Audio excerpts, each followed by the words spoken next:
கண்களை மூடி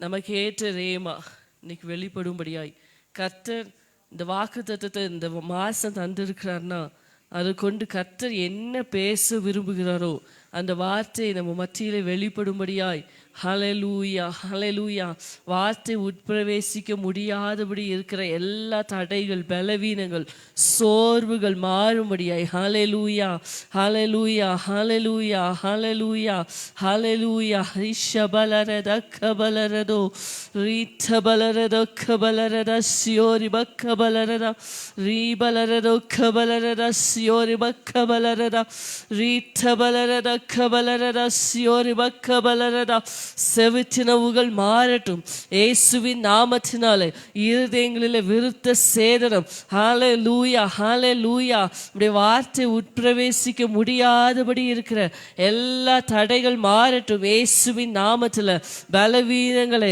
எடுத்து போடுங்க பலவீனங்களை எடுத்து போடுங்க பலவீனங்களை எடுத்து போடுங்க ஆவியானவர் எங்கள் மத்தியில பலமான கிரியைகளை நடப்பிக்கும்படியாய் செபிக்கிறோம் கர்த்தர் மகிமைப்படுவீராக நீர் அனுப்பின காரியம் ஆகும்படி உடைய வார்த்தை எல்லா காரியத்தையும் செய்து முடிக்கட்டும் ஆண்டவரே ஹல்லேலூயா ஹல்லேலூயா நூறத்தனையான பலனே கர்த்தாவே உடைய வார்த்தை ஆண்டவரே பெற்றுக்கொள்ளத்தக்கதாய் ஹல்லேலூயா கர்த்தர் கிரியை செய்யும்படியாய் ஜெபிக்கிறோம் எங்களை தாழ்த்தி உடைய கரத்தில் ஒப்பு கொடுக்கிறோம் என்னை மறைத்து நீங்கள் வெளிப்படுவீராக பலவீனங்களை மாற்றுங்க இயேசுவின் நாமத்தினால ஆமென் ஹல்லேலூயா ஸ்தோத்திரம் வேகமாய் நம்முடைய வாக்குத்தத்த வசனத்துக்கு நேராய் நம்முடைய சிந்தையை திருப்புவோம் ஏசாயா தீர்க்கதரிசியின் புஸ்தகம் அதனுடைய 8வது அதிகாரம் அதனுடைய 18வது வசனம் ஏசாயா 8வது அதிகாரம் அதனுடைய 18வது வசனம்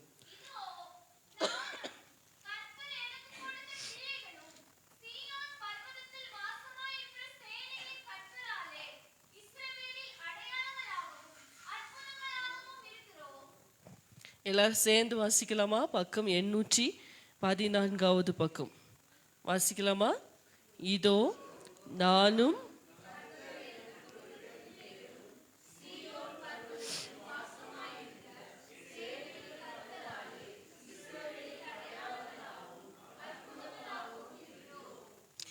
இந்த வார்த்தையை கர்த்தர் எனக்கு தரும்போது அதில் ஹைலைட் பண்ணி சொன்ன ஒரு வார்த்தை என்ன அப்படின்னு சொன்னால் கர்த்தர் எனக்கு கொடுத்த பிள்ளைகளும் கர்த்தர் எனக்கு கொடுத்த பிள்ளைகளும் அப்படின்னு சொல்லி உடனே நான் அதை ரிமைண்ட் பண்ணி பார்த்தேன் இது ஏதோ தெரிஞ்ச வசனமாச்சு அடிக்கடி பழகின வசனமாச்சு அப்படின்னு சொல்லி ரிமைண்ட் பண்ணி பார்க்கும்போது இந்த வசனத்தை கர்த்தர் ஞாபகப்படுத்தினார் ஸோ இந்த மாதத்தில் நான் புரிந்து கொண்டேன் பிள்ளைகளிடத்திலே கர்த்தர் அதிக கரிசனையை காண்பிக்க விரும்புகிறார் ஹல்லேலூயா நம்ம அதே அக்கறையை நம்ம காண்பிக்க வேண்டும் என்று விரும்புகிறார் ஹல்லேலூயா ஹல்லேலூயா இன்னொரு தடவை கூட அந்த வசனத்தை சொல்லுவோமா அறிக்கையா சொல்லுங்க இதோ நானும் கர்த்தர் எனக்கு கொடுத்த பிள்ளைகளும் சீயோன் பர்வதத்தில் வாசமாயிருக்கிற சேனைகளின் கர்த்தராலே இஸ்ரவேலில் அடையாளங்களாகவும் யாருக்கெல்லாம் ஆசை நானும் கர்த்தர் எனக்கு கொடுத்த பிள்ளைகளும் சீயோன் பர்வதத்தில் இஸ்ரவேலில் எப்படி இருக்கணும் அற்புதங்களாக அடையாளங்களாக இருக்கணும் ஆமென் ஹல்லேலூயா அடையாளங்களாக அற்புதங்களாக இருக்கணும் எல்லாருக்கும் ஆசை ஆமென் ஹல்லேலூயா ஆனால் அதுக்கான சொல்யூஷனும் அதுக்கு அப்படி அடையாளங்களாக அற்புதங்களாக இருக்கணும்னா உங்கள் பிள்ளைங்களும் நீங்களும் எங்கே இருக்கணுங்கிற ஆன்சரும் அதே வசனத்தில் இருக்குது சொல்லுங்க பார்க்கலாம் யார் கண்டுபிடிக்கிறாங்கன்னு பார்க்கலாம் கொஞ்சம் சத்தமாக தான் சொல்லுங்க வெரி குட் சீயோன் பர்வதத்தில் வாசமாக இருக்கிற சேனைகளின் கர்த்தராலே அப்போ சீயோன் பர்வதத்தில் உங்கள் பிள்ளைங்க கடத்தப்படணும் ஆமென் ஹல்லேலூயா எங்கேயாவது போய் இருந்துட்டு என் பிள்ளை அடையாளமாக இருக்கும் அற்புதமாக இருக்கும் அப்படின்னு சொல்லி நான் சொன்னேன்னா என்னை நானே வஞ்சிக்கிறதுக்கு ஏமாற்றிக்கிறதுக்கு சமம் ஆமென் ஹல்லேலூயா ஆரம்பத்தில் எங்களுக்கு இந்த கொடைக்கானல் வந்ததுக்கப்புறம் இருக்கிற மினிஸ்ட்ரி எல்லாமே ரொம்ப புதுசு ஸோ ஆரம்பத்தில் ஒரு பிசாசு என்னை ரொம்ப மிரட்டிடுச்சு அப்படின்னா அது ஆடிட்டு இருக்கும்போது என்னைய கூப்பிட்டு கேட்டுச்சு. வேற யாரையும் கூப்பிட்டு கேட்கல, என்னைய கூப்பிட்டு கேட்டுச்சு. உனக்கு 3 பிள்ளைங்க தானே அப்படின்னு கேட்டுச்சு. பிசாசுக்கு எப்படி கரெக்டாக தெரியுது அப்படின்னு பார்த்தா ஆமாம் அப்படின்னு நான் சொன்னேன். இங்கே துரத்துனன்னு வை, நேராக போய் எங்கே நான் போவேன், 3 பிள்ளைகிட்டையும் போய் உட்காந்துருவேன், சரியா அப்படின்னு கேட்டுச்சு.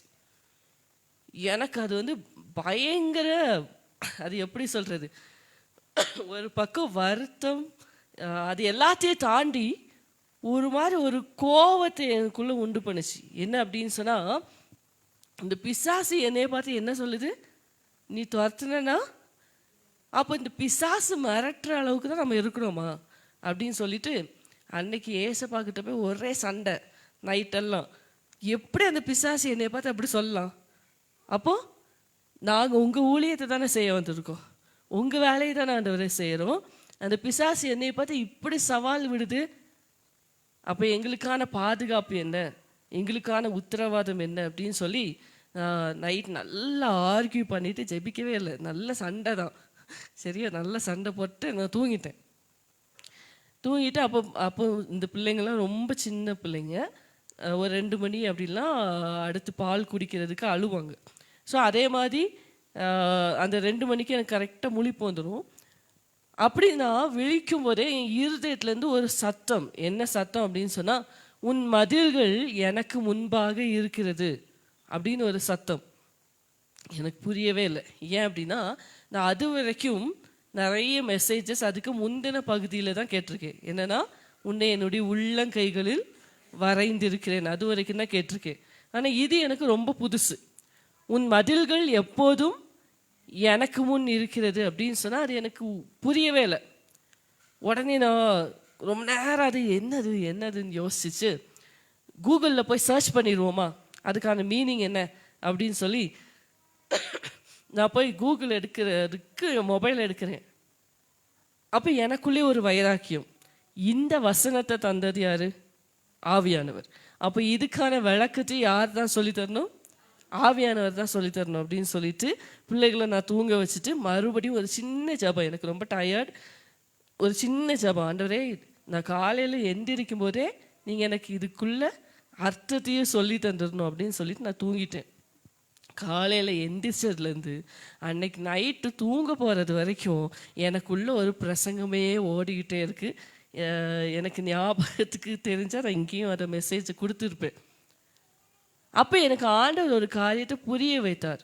என்ன அப்படின்னு சொன்னால், உன்னுடைய மதில்கள் எனக்கு முன்பாக இருக்கிறது. மதில் எதுக்கு? ஒரு வீட்டுக்கு அப்படி நம்ம நினைக்கிறோம், அப்படி தானே? நம்மளா நினச்சி நம்ம என்ன செஞ்சிருவோம்? ஆமாம், சில வீடுகள்லாம் உள்ள மதிலை பார்த்தா ஐயோ ஒரு நாய் ஏறி போனால் கூட, ஆமாம், ஆனால் நமக்கு பெரிய நினைப்பு என்ன? ஆமாம், 2 இதை நட்டு வச்சுட்டா உள்ள யாருமே, இப்படிலாம் நம்ம நினைக்கிறோம்ல, நம்ம போடுற மதிலாம் இப்படி தான் இருக்கும், ஆண்டவர் பார்த்து சிரிப்பார், அப்படி தானே? ஆமாம். அப்போது ஓ மதில்கள் அப்படின்னு சொன்னால் உன்னுடைய பாதுகாப்பு என் கையில் இருக்குது அப்படின்னு சொல்லிட்டு ஆண்டவர் அன்னைக்கு ஒரு காரியத்தை புரிய வைத்தார். உன்னதமானவரின் மறைவில் இருக்கிறவன் சர்வ வல்லவருடைய நிழலில் தங்குவான், நீ உன்னிடத்தில் உள்ள உன் பிள்ளைகளை ஒப்புவி அப்படின்னு சொல்லி ஆண்டவர் சொன்னார். அன்னையிலிருந்து எப்பொழுதெல்லாம் டெய்லின்னு கூட வச்சுக்கோங்களேன், என் பிள்ளைகளுக்காக எப்பெல்லாம் ஜெபிக்கிறேனோ அப்போ என்ன அறியாமலே இந்த வார்த்தையை முதல்ல சொல்லுவேன், ஆண்டவரே என் பிள்ளைகளை உன்னதமானுடைய மறைவில் நான் வச்சுட்டேன், உங்கள் மறைவில் நான் வச்சுட்டேன், இனி என் பிள்ளைகளுக்கு என்ன நடந்தாலும் அதுக்கு பொறுப்பு நீ யார் தான்? நீங்கள் தான். என்னால் என் பிள்ளைகளை பாதுகாக்க முடியாது, யார் நினச்சாலும் என் பிள்ளைகளை பாதுகாக்க முடியாது. ஏன் பிள்ளைகளை நான் உங்கள் கையில் தந்துட்டேன், அவ்வளோதான். நீங்கள் தான் கேரண்டி. ஸ்கூலுக்கு போனாலும் சரி, போகலைனாலும் சரி, வீட்டில் இருந்தாலும் சரி, வெளியில் இருந்தாலும் சரி, விளையாடினாலும் சரி, தூங்கினாலும் சரி, என்ன பண்ணினாலும் ஏன் பிள்ளைகளுக்குள்ளே மதில்கள் உமக்கு முன்பாக இருக்கிறது. நான் உங்ககிட்ட ஒப்பு கொடுத்துட்டேன், இனி பார்த்துக்க வேண்டியது டெய்லி மார்னிங் நான் இதை சொல்லுவேன், டெய்லி காலையில் நான் இதை சொல்லிட்டு தான் எழுந்திருப்பேன், ஆண்டவரே இன்றைக்கி என் பிள்ளைகளை உங்கள் கையில் தந்துட்டேன், அவ்வளோதான், நீங்கள் பார்த்துக்கோங்க, இப்படி சொல்லி பழகுங்க. ஆமென், ஹalleluya. என் சாமர்த்தியத்தில், என் திறமையில், நான் என் வீட்டில் இப்படி கொஞ்சம் மாடிஃபிகேஷன் செய்கிறதுனால, நான் என் பிள்ளைய பயங்கரமான ஸ்கூலில் சேர்க்கறதுனால என் பிள்ளை பாதுகாப்பாக இல்லை. நீங்கள்லாம் ஆமேனே சொல்லாததை பார்த்தா, இல்லை நான் உன் பிள்ளைகள்லாம் அந்த மாதிரி, நாங்கள்லாம் எங்கள் பிள்ளைகளை பத்திரமா பாதுகாத்துட்ருக்கோன்னு சொன்ன மாதிரி இருக்கு. அப்படியா இல்லை. உங்களால் பாதுகாக்க முடியாது. அப்புறம் நீங்கள் எங்கே போய் உங்கள் பிள்ளைங்களை பாதுகாக்கிறது? ஆமே ஹalleluya. சரி, நம்ம செய்தியிலேருந்து எங்கேயோ போயிட்டோம். நான் மறுபடியும் செய்திக்கு வரேன். பாருங்க, அப்போ ஆண்டவர் ஒரே ஒரு வசனத்தை மட்டும் சொல்றேன். ஆண்டவர் சங்கீதம் 84வது சங்கீதத்தில் ஒரு வசனம் இருக்கு, வாசிக்க வேண்டாம், நம்மளுக்கு தெரியும். அதில் அழகா அந்த சங்கீதக்காரன் சொல்லியிருப்பார், ஆண்டவரே உம்முடைய பீடங்கள் அண்டையில் தகைவிலான் குருவிக்கும் அடைக்கலான் குருவிக்கு தன் குஞ்சுகளை வைக்கும் கூடும் கிடைத்ததே. அப்போ கர்த்தருடைய பீடத்தில் போய் தன்னுடைய குஞ்சுகளை வைக்க வேண்டும் என்கிற அறிவு தகைவிலான் குருவிக்கும் அடைக்கலான் குருவிக்கும் இருக்கும்போது, தம்முடைய சுய இரத்தத்தினால மீட்கப்பட்ட சொந்த இரத்தத்தால் மீட்கப்பட்ட பிள்ளைகளுக்கு இல்லைங்கிறது ஆண்டவருக்கு எவ்வளோ ஒரு அங்கலாய்ப்பா இருக்கும். ஆமேன் ஹalleluya. ஒரு தகைவிலான் குருவிக்கு, ஒரு அடைக்கலான் குருவிக்கு தெரிகிறது என் பிள்ளைகளுடைய பாதுகாப்பு கர்த்தருடைய சந்நிதியிலன்னு சொல்லி. ஆமென் ஹalleluya. ஏன்னா அங்கதான் ஆசாரியர் வருஷத்துக்கு ஒருக்கா தான் அங்கதான் பாதுகாப்பா இருக்கும். ஆமென் ஹalleluya. அந்த குருவிக்கு இருக்கிற அறிவு கூட கர்த்தரிடத்துல ஒப்பு கொடுக்கணும் என் பிள்ளைகளை, அப்போ பாதுகாப்பா இருப்பாங்கன்னு அநேக பெற்றோருக்கு தெரியறதில்ல. அநேக பெற்றோர் டியூஷன் போ போ போ போ, நாளைக்கு எக்ஸாமா, சர்ச்சுக்கு வராத, வீட்டில் இரு, படி. அந்த ஒரு பிள்ளையும் உருப்பட்டதா சரித்திரமே கிடையாது. சண்டே ஸ்கூலா, உன்னை இந்த டீச்சர் பேசிட்டாங்களா, வீட்டில் இருமோனே. ஓ இவ்வளோ பெரிய சங்கீதம் படிக்க சொல்லிட்டாங்களா, நீ எல்லாம் படிக்காத, வீட்டில் இரு. இப்படி வளர்ந்த ஒரு பிள்ளையும் உருப்பட்டதா சரித்திரமே கிடையாது. கொஞ்சம் கடினமாக தான் இருக்கும். ஆனா பிள்ளைகளுக்குள்ளேயே உத்தரவாதத்தை கர்த்தர் நம்முடைய கைகளில் தந்திருக்கிறார். ஹalleluya ஹalleluya. இன்னைக்கு 2 விதமான பிள்ளைகளை நான் சொல்ல முடியும். கர்த்தர் எனக்கு கொடுத்த பிள்ளைகள் அப்படின்னு சொல்லும்போது, இப்போ நாங்கள் சொல்லலாம், எப்படி சொல்லலாம், உங்களை கர்த்தர் சொல்லக்கூடாதோ? ஆமாம், சின்ன வயசு தான், நீங்கள் எங்களை விட வயதில் பெரியவங்க தான். எவ்வளோ பெரியவங்களானாலும் ஆவிக்குரிய பிரகாரமாக நீங்கள் எங்களுக்கு பிள்ளைகள். ஆமென் ஹalleluya. இது ஆவிக்குரிய பிள்ளைகள். இந்த ஆவிக்குரிய பிள்ளைகளை பெற்றெடுக்கிற பொறுப்பு ஊழியக்காரர்களுக்கு மாத்திரமல்ல, விசுவாசிகளாக இருக்கிற கர்த்தரால் ரட்சிக்கப்பட்ட ஒவ்வொரு தேவ ஜனத்திற்கும் இருக்கிற பெரிய பொறுப்பு. ஆமென் ஹalleluya. இதுக்கு சாட்சியா நிறைய வசனங்களை சொல்ல முடியும். பவுல் சொல்லுகிறார் இல்லையா, நான் கிறிஸ்து உங்களில் உருவாகும் அளவும் உங்களுக்காக மறுபடியும் எப்படியா கற்ப வேதனைப்படுகிறேன். எப்படி இப்போ வர்ஷிப்பில் நம்ம கேட்டோம் இல்லையா, இந்த 10 மாதங்கள் எப்படி ஒரு தாய் தன்னுடைய குழந்தையை எவ்வளோ பாடுபட்டாகிலும் அந்த குழந்தை இந்த உலகத்தில் பிறந்து விட வேண்டும் என்பதற்காக எவ்வளோ கஷ்டங்களை அனுபவிக்கிறார்களோ, அதே போல ஒரு விசுவாசி பரலோக ராஜ்யத்தில் போய் சுதந்திரிக்க வேண்டும் என்பதற்காக ஊழியக்காரர்கள் என்ன செய்கிறார்கள்? கற்ப வேதனை படுகிறார்கள். ஆமென் ஹalleluya. படணும், அவன் தான் நல்ல ஊழியக்காரன் இல்லையா. அதே போல பவுல் சொல்லுவார், உபாத்தியாயர்கள் அப்படின்னா டீச்சர்ஸ். இன்னைக்கு ஒரு வசனத்தை கொண்டு யாரை பேச சொன்னாலும் என்ன செய்யலாம்? ஈஸியா பேசலாம். டீச்சர்ஸ் நிறைய பேர் உண்டு, ஆனால் தகப்பன்மார் அநேகர் இல்லையே. சுவிசேஷத்தினாலே நான் உங்களை பெற்றேன் அப்படின்னு சொல்லி பவுல் சொல்லுகிறார். ஹalleluya. அப்போ ஆவிக்குரிய ரீதியாக பிறக்கிற பிள்ளைகள். வெளிப்படுத்தின விசேஷம் 12ஆம் அதிகாரம் இப்போ வாசிக்க வேண்டாம். அங்கே ஒரு ஸ்திரீயை குறித்தும் அந்த ஸ்திரீ பெறப்போகிற ஆண் பிள்ளையை குறித்தும் வேதம் ஒரு பெரிய ஆழமான சத்தியத்தை அங்கே சொல்லியிருக்கிறதே நம்ம பார்க்க முடியும். அதை குறித்து நம்ம பின்னாட்களில் இந்த ஆவிக்குரிய குழந்தைகளை குறித்தும் ஆவிக்குரிய பெற்றோரை குறித்தும் நம்ம இன்னொரு நாள் நம்ம வருகிற வாரங்களில் நம்ம பார்க்கலாம். இன்றைக்கு பயாலஜிக்கல் சில்ட்ரன் இல்லை என்றால் சரீர பிரகாரமாக நம்முடைய குழந்தைகள், நம்முடைய பிள்ளைகள், அவர்களை குறித்தும் பெற்றோராகிய நமக்கு இருக்கிற உத்தரவாதத்தை குறித்தும் நம்ம இன்னைக்கு வேகமாக பார்த்து நம்முடைய பிள்ளைகளை கர்த்தருடைய கரத்தில் ஒப்பு கொடுத்து நம்ம ஜெபிக்க போகிறோம். கர்த்தர் நமக்கு உதவி செய்வாராக. நம்முடைய பிள்ளைகள் நீங்கள் நினைக்கிற மாதிரி ஆமாம் நம்ம கையில் கொடுக்கப்பட்ட ஆசீர்வாதங்கள் தான், அதில் தவறு எதுவும் இல்லை, சந்தேகம் எதுவும் இல்லை. உங்கள் பிள்ளைங்க உங்களுக்கு ஆசீர்வாதமா? நிறைய பெற்றோர் அப்படி நினைக்கிறதே இல்லை. பக்கத்தில் கேளுங்க, உங்கள் பிள்ளைங்க உங்களுக்கு ஆசீர்வாதம் நினைக்கிறீங்களா? கேளுங்க. ஆமாம், வாலிப பிள்ளைங்கள்லாம் பின்னாடி திரும்பி கேளுங்க. நிறைய பெற்றோர் நினைக்கிறதே இல்லை. நான் நிறைய பெற்றோர் பார்த்துருக்கிறேன். சபையில் எந்திரிச்சு நின்று சாட்சி சொல்லுவாங்க. எப்படி தெரியுமா? ஆமாம், எங்கள் சர்ச்சில் தான் நடந்திருக்கு. சபையில் எந்திரிச்சு நின்று சாட்சி சொல்லுவாங்க. எப்படி? என் பிள்ளைங்க ஒரு வேலையும் செய்கிறது இல்லை, என் பிள்ளைகளாம் இப்படி கேட்டுட்டு இருக்கிற அந்த பிள்ளைங்க எப்படி இருக்கும்? ஒரு நாளும் அப்படி சொல்லி பழகாதீங்க. நான் இப்போ அதை சொல்ல வரல. உங்கள் பிள்ளைகள் உங்கள் கையில் கொடுக்கப்பட்ட பெரிய பொறுப்பு. சொல்லுங்க, பக்கத்தில் பார்த்து சொல்லுங்க. உங்கள் பிள்ளைகள் நீங்கள் எப்படியும் அனுபவிக்கிறதுக்கு உங்கள் கையில் தரப்பட்ட வெகுமதி இல்லை, பொறுப்பு. ஆமென்.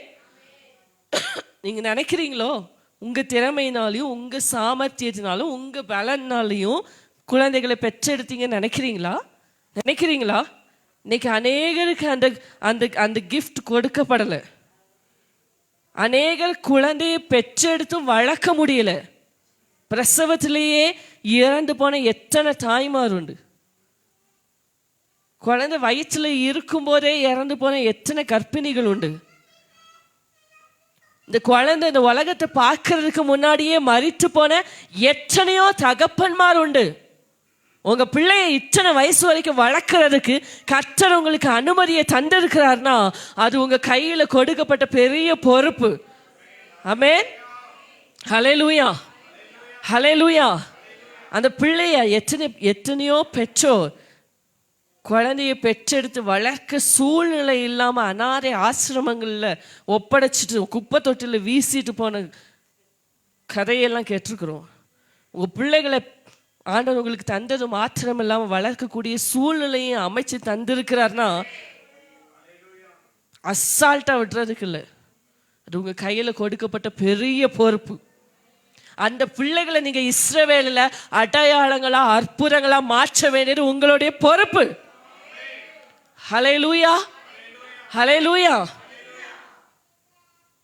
பிள்ளைக்கு அழகழகா ட்ரெஸ் போட்டு பார்க்கறதும், பிள்ளைக்கு அழகா எல்லாம் செய்யுங்க, அது வேணான்னு சொல்லவே இல்லை, நானும் செய்கிறேன். அதிலே நின்றாதீங்க, அதுக்கும் மேலே இருக்கு. மேன். ஹல்லேலூயா. உங்கள் பிள்ளைகளுக்கு நல்லா சாப்பாடு கொடுங்க, தப்பே இல்லை. உங்கள் பிள்ளைகளை நல்லா படிக்க வைங்க, தப்பே இல்லை. உங்கள் பிள்ளை கேட்குறதெல்லாம் வாங்கி கொடுக்காதீங்க. உங்கள் பிள்ளைகளுக்கு தகுதியானது என்ன செய்யுங்க, வாங்கி கொடுங்க. உங்கள் பிள்ளைகளை கர்த்தருக்கு ஏற்ற சிச்சையில் வளருங்கள்.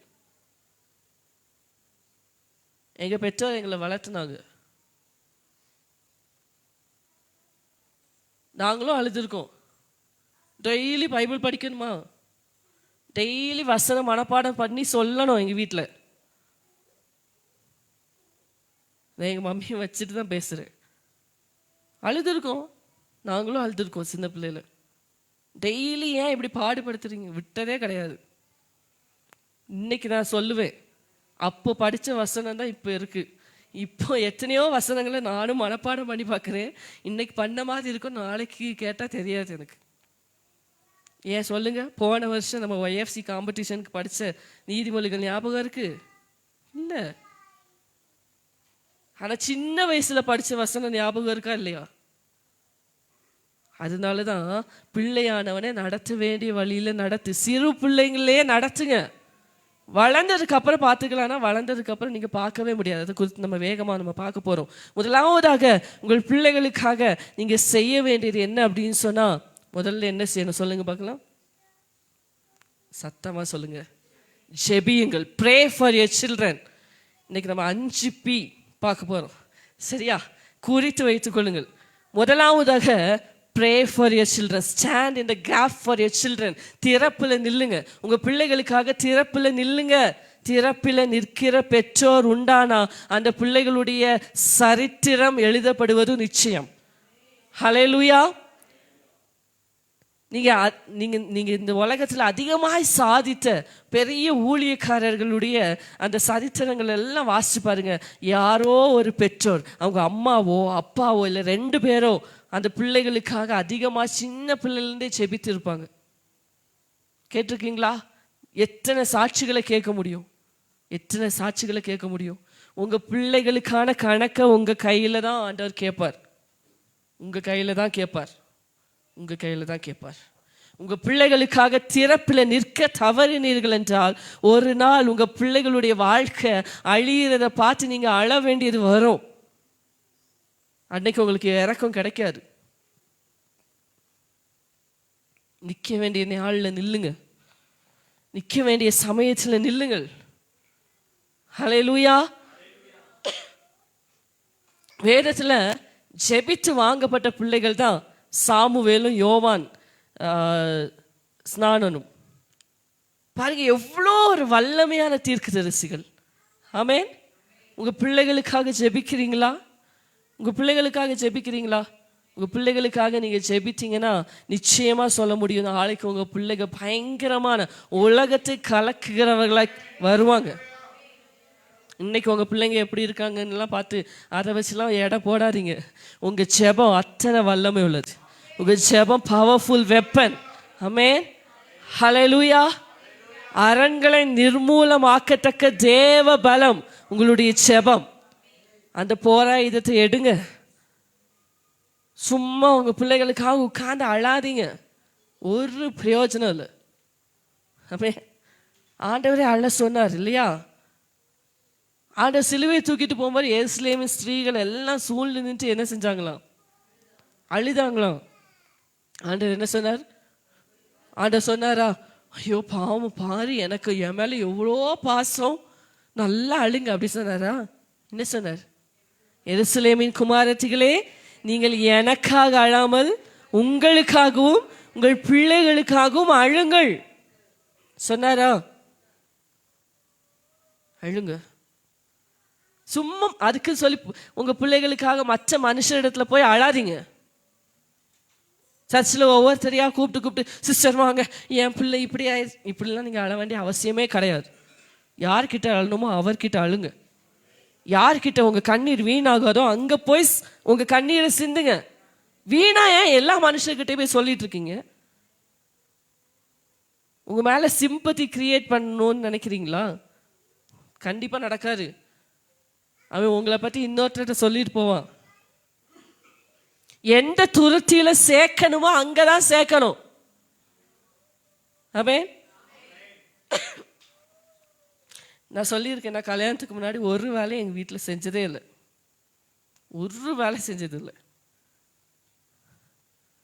ஆனால் ஒரு நாள் கூட எங்கள் அப்பாவோ அம்மாவோ வெளியில் போய் என் பிள்ளைகள் எந்த வேலையும் செய்கிறதில்லைன்னு சொன்னதே இல்லை. எனக்கு அது கல்யாணத்துக்கு அப்புறம் பெரிய குற்ற உணர்ச்சியாக மாறிச்சு. ஒரு நாள் கூட. ஏன்னா நான் அப்படி சொல்லுகிற பெற்றோரையும் பார்த்துருக்கேன். ஏன் நம்மளை பற்றி அப்படி சொன்னதே இல்லை? எங்களை பற்றி ரொம்ப பெருமையாக பேசுவாங்க, எங்களை பற்றி ரொம்ப நல்ல சாட்சியாக சொல்லுவாங்க. யார் கேட்டாலும் நான் நினச்சிருக்கேன், ஏன் நம்மளை பற்றி அப்படி சொன்னதில்லை அப்படின்னு சொல்லி. சும்மா உங்கள் பிள்ளைங்க கிட்ட அழாதீங்க. நீங்கள் அழுதோன்னு அவங்க மாற போகிறதே கிடையாது. எங்கே அழணுமோ அங்கே அழுங்க, தானாக நடக்கும். ஆமே. நம்ம எங்கே கோட்டை விடுறோம் தெரியுமா? ஆண்டவர்கிட்ட போய் சொல்ல மாட்டோம். நம்ம பிள்ளைகளை அழுது இமோஷனல் பிளாக்மெயில் பண்ணி இல்லைன்னா வேற ஏதாவது பிளாக்மெயில் பண்ணி பார்ப்போம். நடக்கவே நடக்காது. அதுவும் இந்த காலத்து பிள்ளைங்க கிட்ட நடக்கவே நடக்காது. எங்கே அழணுமோ அங்கே அழுங்க, காரியம் தானாக நடக்கும். ஆமே. தன் பிள்ளைகளுக்காக அழ தவறின எல்லா பெற்றோரும் அந்த பிள்ளைகளை இழந்து போனார்கள். பாருங்க, எசேக்கியா ரொம்ப நல்ல ராஜா. பாபிலோன் ராஜா கிட்ட பொக்கிஷத்தை எல்லாம் திறந்து காமிச்சோன்னு தீர்க்கதரிசி வந்து எச்சரிக்கிறார் இல்லையா? எசேக்கியா, நீ இப்படி காமிச்சிட்ட, போச்சு, உன்னோட முடிஞ்சு உன் சந்ததி அப்படின்னு சொன்னா பரவாயில்ல, என் காலத்திலேயாவது சமாதானம் இருக்குமே சொன்னான். அவன் பிள்ளை மனாசே இஸ்ரவேல் அப்படி ஒரு கேடுகட்ட ராஜா எழுமுனதே இல்லை. அதுக்கப்புறம் வந்து எல்லா ராஜாக்களையும் ஆண்டவர் மனாசை கூட கம்பேர் பண்ணார். உங்க பிள்ளைகளுக்காக அழ தவறாதீங்க. உங்க பிள்ளைகளை பத்தி ஒரு செய்தி கேள்விப்படுறீங்களா, நீங்க நோட் பண்றீங்களா? நிறைய பேர் நோட் பண்றதே இல்லை. அது தானா போகுது, தானா வருது. உங்க பிள்ளைங்க கூட டைம் ஸ்பெண்ட் பண்றீங்களா? உங்க பிள்ளைகளுடைய பிரச்சனை என்னன்னு தெரிஞ்சுக்கிறீங்களா? வேலை வேலை வேலை வேலை, கடைசியில் எல்லாத்தையும் கோட்டை விட்டுட்டு இருக்காதீங்க. உங்க பிள்ளைங்க கூட கொஞ்சம் டைம் ஸ்பெண்ட் பண்ணுங்க. என்ன பிரச்சனைன்னு கேளுங்க. என்ன பிரச்சனைன்னு நீங்க தெரிந்து கொள்ளுங்கள் முதல்ல. அப்பதானே நீங்க ஜெபிக்க முடியும். நிறைய பெற்றோருக்கு இன்னைக்கு பிள்ளைகளுக்காக ஜெபிங்கன்னா எதுக்கு ஜெபிக்கணும்? என் பிள்ளைங்க நல்லா தானே இருக்கு, இப்படி ஒரு நினைப்பு. ஏன்னா தெரியாது, எதுக்கு ஜெபிக்கணும்னே தெரியாது. இப்படி அலட்சியமான பெற்றோரா இருக்காதீங்க. ஆமே. ஹல்லேலூயா. உங்க பிள்ளைகளை குறித்து ஒரு சின்ன சபலத்தை நீங்க பார்த்த உடனே அதை கேர்லெஸ்ஸா விடாதீங்க. ஒரு சின்ன ஓட்ட போதும் சத்துருக்கு, உடனே திறப்புல நில்லுங்க. ஆமே. ஹல்லேலூயா. நாங்க இன்னைக்கு இந்த இடத்துல நிக்கிறோம்னா நான் பயங்கரமா ஜெபிச்சதுனாலலாம் இல்லை. அதெல்லாம் என்னுடைய வாலிப காலத்துக்கு அப்புறம் தான். எங்க பெற்றோருடைய ஜெபத்தினால தான் நாங்கள் நிற்கிறோம். நாளைக்கு உங்க பிள்ளைங்க நிற்கணும்னா நீங்க இன்னைக்கு நில்லுங்க ஆண்டவர்கிட்ட. ஆமென். ஹல்லேலூயா. ஹல்லேலூயா. ஒரே ஒரு ஸ்திரீயை உங்களுக்கு காட்டி பிள்ளைகளுக்காக நீங்க எப்படி ஜெபிக்கணும் அப்படின்னு சொல்லி நான் சொல்ல ஆசைப்படுறேன். வேகமா திருப்புங்கள். மத்தேயு 15வது அதிகாரம். மத்தேயு 15வது அதிகாரம் அதனுடைய 22லேருந்து 28 வரைக்கும் யாராவது வேகமா வாசிங்களேன்.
ஹல்லேலூயா.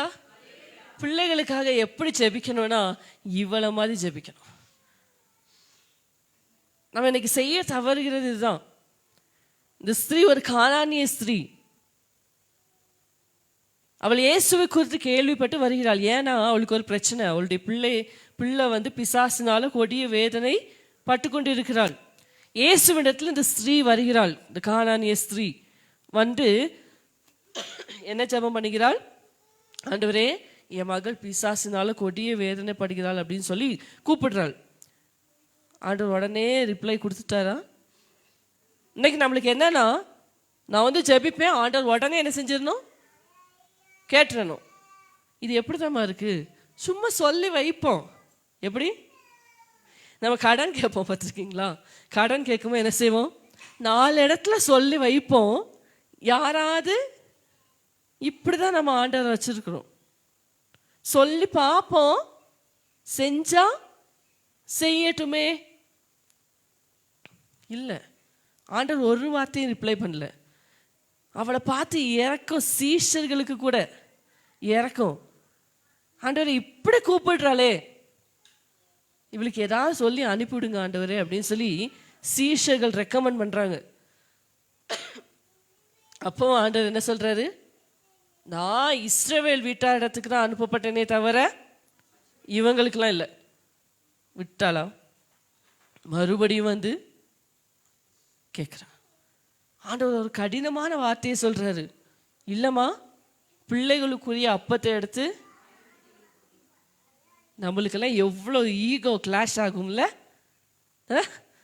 அப்படி ஒரு ஏன் செல்ஃப் ரெஸ்பெக்டை இழந்து, ஏன் சுயமரியாதையை இழந்து நான் அப்படி ஒருக்கா சாப்பிடணுமா? தேவையே இல்லை. இப்படிதானே சொல்லி போவோம். அப்போ கூட அவ விடலை, கெஞ்சிரா. ஆண்டவரே கரெக்டு தான், ஆனால் அந்த புள்ள சிந்தம்ல ஆண்டவரே, அந்த மேஜிலேருந்து விழுகிற அந்த துணிக்க அது எனக்கு தாங்க ஆண்டவரே.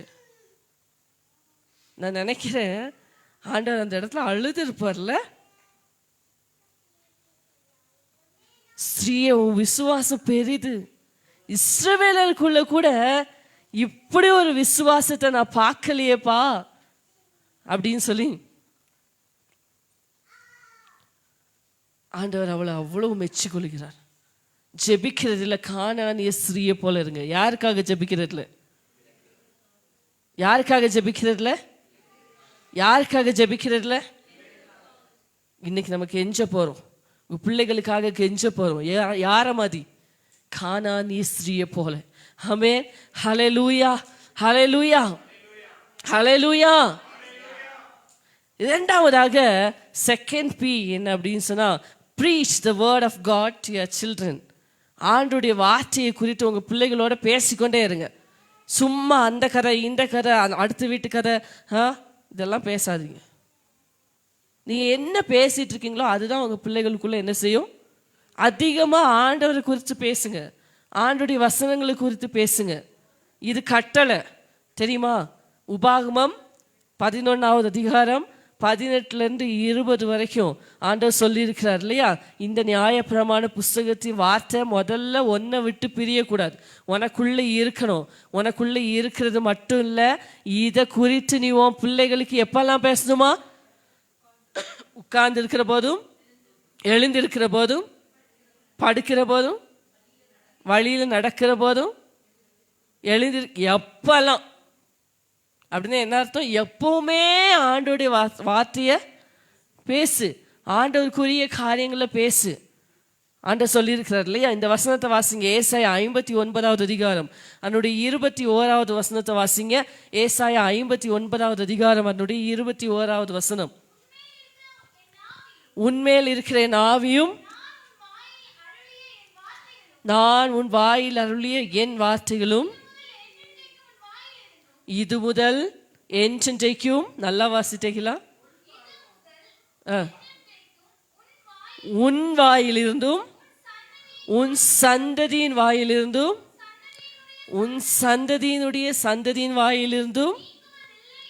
ஆமென், ஹல்லேலூயா.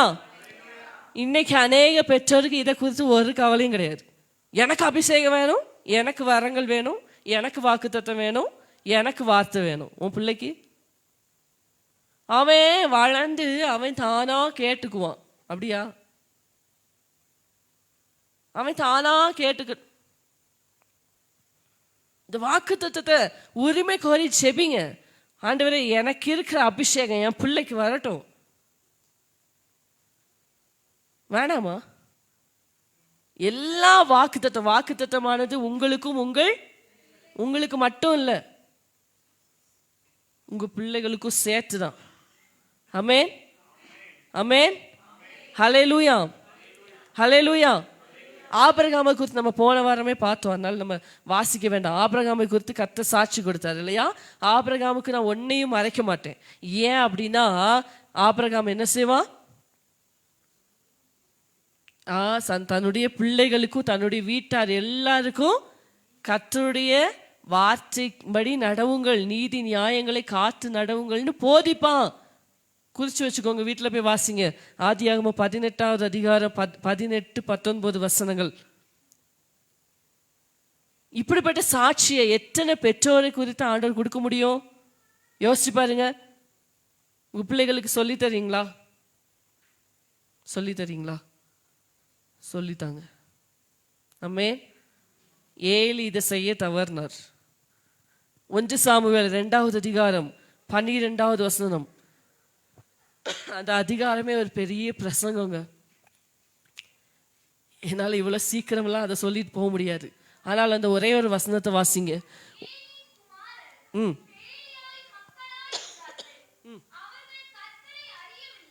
ஹல்லேலூயா. ஏலியின் குமாரர் எப்படி இருந்தாங்களாம்? பேலியாளி பிள்ளைகள்னா என்ன?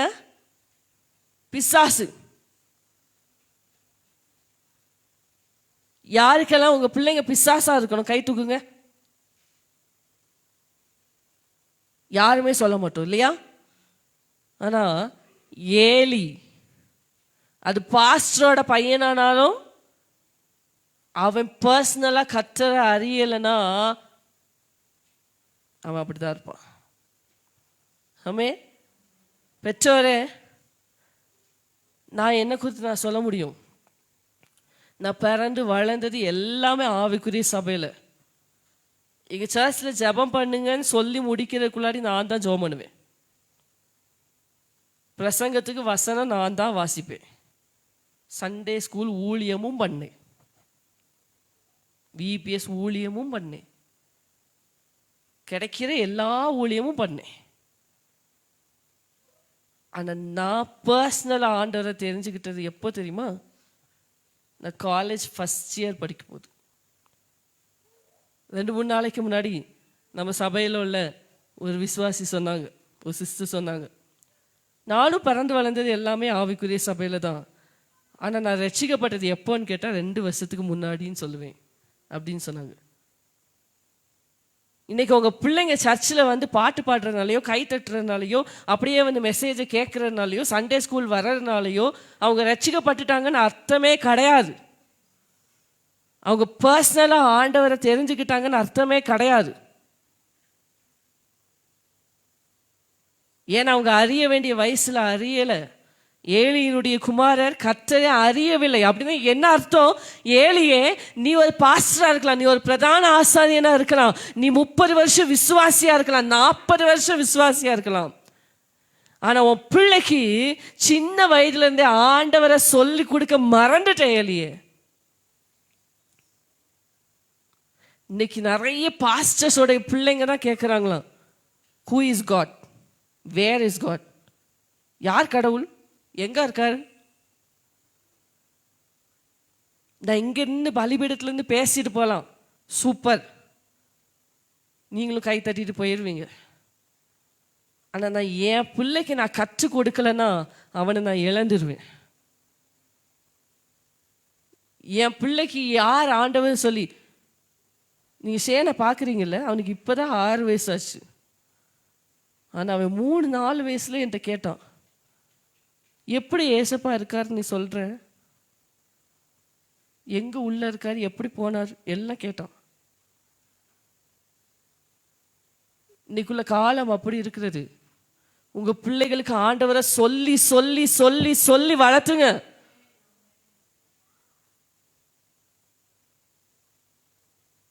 உங்களோட ஆண்டவரை நிறுத்தாதீங்க, உங்க சந்ததிக்கு ஆண்டவரை கொடுங்க. அட்லீஸ்ட் உங்க பிள்ளைகளுக்காக ஆண்டவரை சொல்லி கொடுங்க. ஆமென். இந்த ஏலியின் பிள்ளைகளை பற்றி இன்னொரு நாள் கூட நம்ம பார்க்கலாம். பாருங்க, இந்த ஒரு வார்த்தையை மட்டும் மனசில் வச்சுக்கோங்க. ஏலியின் குமாரர், ஏலியினுடைய பிள்ளைகள் கர்த்தரை அறியலை, அதனால் அவங்க பிசாசாக இருந்தாங்க, பேலியாளின் பிள்ளைகளாக இருந்தாங்க. சர்ச்சில் தான் வளர்ந்தான், சர்ச்சில் வளர்றான்னு சொல்லி அப்படியே விட்டுறாதீங்க. உங்க பிள்ளைங்க மேல கண்ணோக்கமா இருங்கள். உங்க பிள்ளைங்க மேல கண்ணோக்கமா இருங்க. உங்க முன்னாடி பைபிளை திறந்து வச்சிருக்காங்கிறதுக்காக ஏமாந்துடாதீங்க. உங்க பிள்ளைகளுடைய நடவடிக்கைகளை கவனிங்க. எதெதுக்கோ கண்டிக்கிறீங்கல்ல, எதேதோ உங்க வீட்டில் கட்டாயமா இருக்குல்ல, சாப்பிடாட்டி அடிக்கிறீங்கல்ல, பைபிள் வாசிக்காட்டி அடி கொடுங்க. பெரம்ப கையாடாதவன் தன் மகனை பகைக்கிறான். ஒரு அதிகாரம் வாசிச்சான், போமவனேன்னு தட்டி கொடுக்காதீங்க. அண்ணனுக்கு கேள்வி கேளுங்க, என்ன வாசிச்சிருக்க வந்து சொல்லு, இல்லை நீ என்ன புரிஞ்சுக்கிட்ட கேளுங்க. புரியாத நிறைய விஷயம் இருக்கும், சொல்லி கொடுங்க. இந்த வேதத்தை நேசிக்க செய்யுங்க உங்க பிள்ளைங்களை. ஆமென், ஹல்லேலூயா. மூணாவது என்னன்னா, practice what you preach before your children. உங்க பிள்ளைகளுக்கு நல்லா உபதேசிங்க, நல்லதுதான், நீங்க வாழ்ந்து காட்டுங்க. ஆமென், ஹல்லேலூயா, ஹல்லேலூயா. நல்லா உபதேசம் பண்ணிட்டு உங்க வாழ்க்கைக்கும் உங்க உபதேசத்துக்கும் சம்பந்தமே இல்லை, நீங்க சொல்றத நீங்க கடைபிடிக்கல அப்படின்னு சொன்னா உங்க பிள்ளைகள் நிச்சயமா அதை கை கொள்ளவே மாட்டாங்க. ஏன்னா உங்க பிள்ளைங்க வாசிக்கிற புக்கு நீங்க தான். உங்க பிள்ளைங்க வாசிக்கிற புக்கு நீங்க தான். ஆமா, கரெக்டா சொன்னாங்க அனிதா சிஸ்டர், நான் தான். என் பிள்ளை வாசிக்கிற புக்கு நான் தான். அவன் அவங்க அப்பாவை பார்த்து கெட்டு போயிட்டான், அவன் அவங்க அம்மாவை பார்த்து, யார போக்கு சொல்ல இடமே கிடையாது. நான் என் பிள்ளைக்கு முன்னாடி வாழ்ந்து காட்டணும். ஆமென், ஹல்லேலூயா, ஹல்லேலூயா. ஆபிரகாம் வாழ்ந்து காட்டினார்.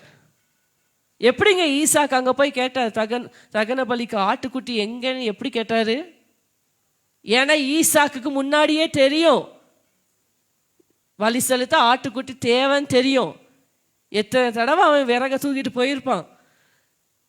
ஆமென். அதை ஈசாக்கு கடைபிடித்தார். எப்படின்னு கேட்குறீங்களா? யாக்கோபரை சொல்றார், ஈசாக்கின் பயபக்திக்குரியவர்.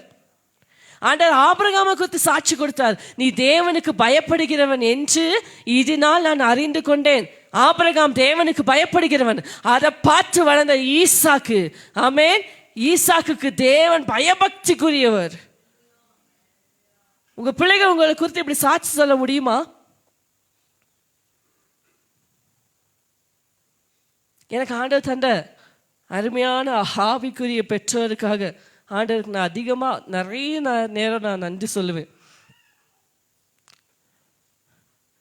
நான் அபிஷேகத்துக்காக எல்லா கூட்டத்துக்கும் போயிடுவேன். எங்கள் சர்ச்சில் அபிஷேக கூட்டத்துக்கு போகவே மாட்டேன். ஏன் அப்படின்னா, எனக்குள்ளே நான் ஒரு தியரி வச்சுருந்தேன். என்ன அப்படின்னு சொன்னால், அபிஷேகம் பெற்ற யாரும் என்ன இல்லை, ஒழுங்கு கிடையாது, அதனால அந்த அபிஷேகம் எனக்கு தேவையே கிடையாது இப்படி சொல்லுவேன். நிறைய தருணங்கள் ஆண்டவர் தந்தார், எல்லா தருணங்களையும் உதாசீனப்படுத்தினேன். ஒரு நாள் என் சண்டே ஸ்கூல் டீச்சர், அவங்களுக்காக நான் அதிகமாக ஆண்டவருக்கு நன்றி சொல்லுவேன். ஏன் அப்படின்னு சொன்னால், என்னை அதிகமாக பைபிள் படிக்க வச்சாங்க, அதிகமான அதிகாரங்களை படித்து மனப்பாடம் பண்ணி ஒப்புவிக்க வச்சாங்க. எல்லாரையும் சொல்லுவாங்க, ஆனால் யாரும் கேட்க மாட்டாங்க. என்னை பயங்கரமாக என்கரேஜ் பண்ணுவாங்க. அவங்களாலே நான் நிறைய வசனம் படித்தேன். ஸோ ஒரு நாள் அவங்க என்னை பிடிச்சிட்டாங்க, நீ எதுக்கு அபிஷேக கூட்டத்துக்கு உட்கார மாட்டேங்கிறேன்னு கேட்டாங்க. உடனே நான் அந்த டைலாக் சொன்னேன். என்ன டைலாக்? அபிஷேகம் பெற்ற யாரும் ஒழுங்கு கிடையாது. சண்டே மட்டும் அபிஷேகம் பெற்று அந்நிய பாஷை பேசுகிறாங்க, மண்டேயெல்லாம் அநியாய பாஷை பேசுகிறாங்க, அதனால எனக்கு அது தேவையில்லை அப்படின்னு நான் சொன்னேன். அப்போ அவங்க என்கிட்ட ஒரே ஒரு வார்த்தை மட்டும் சொன்னாங்க, அது என்னால் மறக்கவே முடியல. சில வார்த்தைகள் நமக்குள்ள அப்படி பதிஞ்சிரும்ல. நீ எதுக்கு அங்கெங்கேயா போய் பார்த்துட்டு இருக்கிற? உன் அம்மா எப்போ அபிஷேகம் பெற்றாங்கன்னு தெரியுமா உனக்கு அப்படின்னு கேட்டாங்க. தெரியாது. அவங்க ஞானஸ்நானம் எடுக்கும்போது அபிஷேகம் பெற்றுக்கிட்டாங்க, அது தண்ணியிலேயே அந்நிய பாஷையோடு அபிஷேகம் பெற்றுக்கிட்டாங்க. அவங்க வாழ்க்கையை நீ பார்த்தியா அப்படின்னு கேட்டாங்க. அது எனக்கு அப்படியே சுத்தியல் வச்சு அடித்த மாதிரி இருந்துச்சு. ஆமாம், நான் ஏன் என் பெற்றோரை பார்க்கல, யாரையோ பார்த்து எனக்கு ஏன் அபிஷேகம் வேண்டாம்னு நான் சொன்னேன். அன்னைக்கு நான் கேட்டேன், ஏசப்பா எங்க மம்மிக்கு இருக்கிற அபிஷேகம் எனக்கு வேணும். ஆமென், ஹல்லேலூயா. ஏன் அப்படின்னா அவங்க வாழ்க்கையை நான் பார்த்துருக்கேன். வெறுமனே வாயில சொல்லி தந்ததில்லை. இது நாள் வரைக்கும் ஒருத்தரை பற்றியும் குறை பேசினதே இல்லை. எங்களுக்கு அதை சொல்லி தந்ததே இல்லை.